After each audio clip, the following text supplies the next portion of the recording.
One strange aspect of today's testimony is why Tim Morrison immediately reported President Trump's phone call with President Zelensky of Ukraine to White House lawyer John Eisenberg.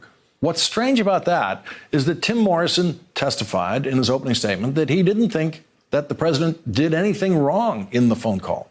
But Tim Morrison also testified that he has never rushed to a White House lawyer's office after listening to any other presidential phone call. He said that his big worry after the phone call was that the memo of the phone call might leak. If it was a perfect call, would you have had a concern of it leaking? No. Well, no, I would still have a concern about it leaking.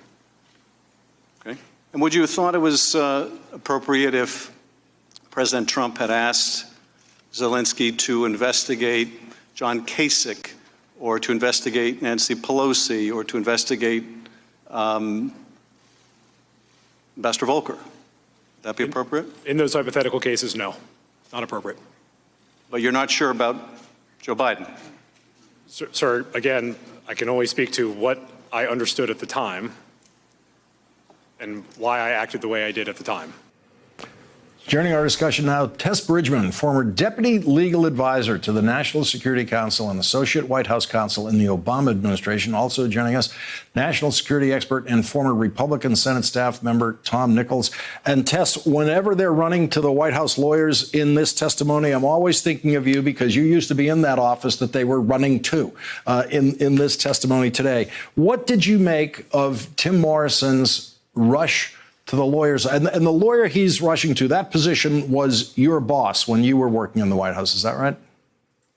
Yes, that's exactly right. And it's an odd answer that Morrison gives, that he rushed straight to the office of John Eisenberg, and he also does mention his deputy, Michael Ellis, to make them aware generally of the call and because of concerns about a potential leak.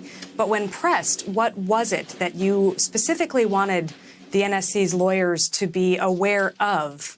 He's not able to give a direct answer to that question. And when asked, why is it that you are concerned that this call might leak, it doesn't really make much sense that that's the kind of the concern that you would go to the NSC legal office about. So both aspects of his answer to this question, why did you run straight to NSC legal, don't seem to quite add up.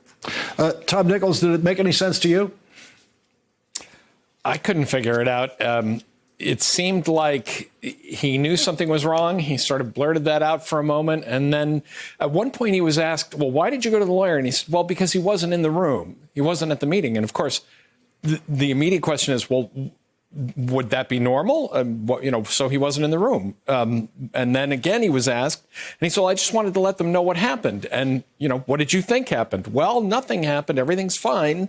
As one does, I just ran off to a lawyer after a phone call. The whole thing was really strange. Yeah, and he'd never done that before. Let's listen to what he said about how the memo of the phone call ended up getting filed in a high security file. Let's listen to this.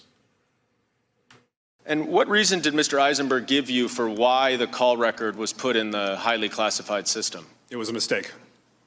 He said it was just a mistake? It was an administrative error. Tess, your reaction to that one?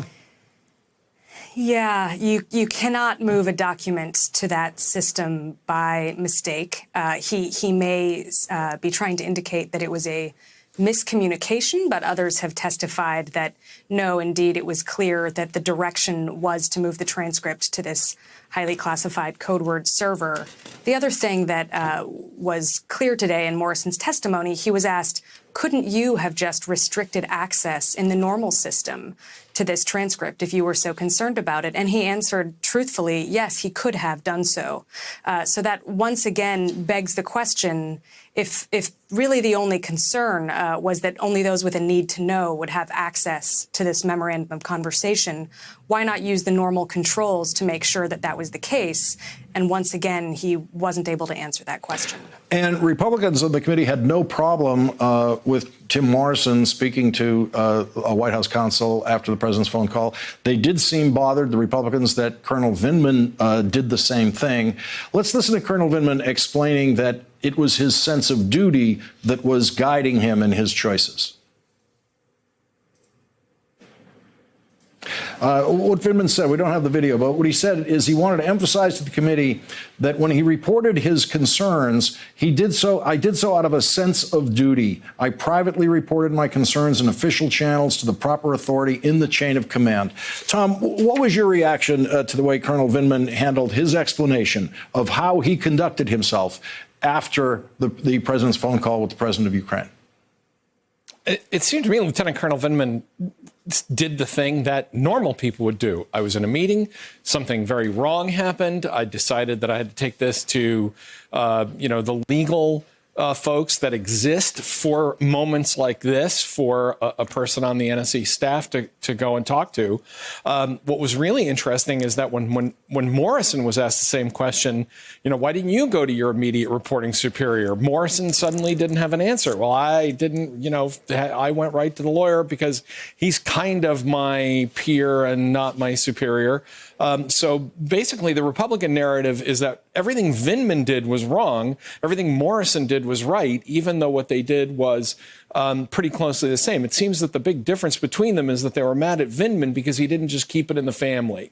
He didn't keep it under wraps the way Morrison did, apparently, and that Vindman, pursued this to make sure that his complaint or his concerns were aired. Morrison's answers on this just didn't make any sense to me. Tom Nichols and Tess Bridgman, thank you both for your insights on today's testimony. Really appreciate it. Thanks for checking out our YouTube channel. Subscribe by clicking on the button below for more from The Last Word and the rest of MSNBC.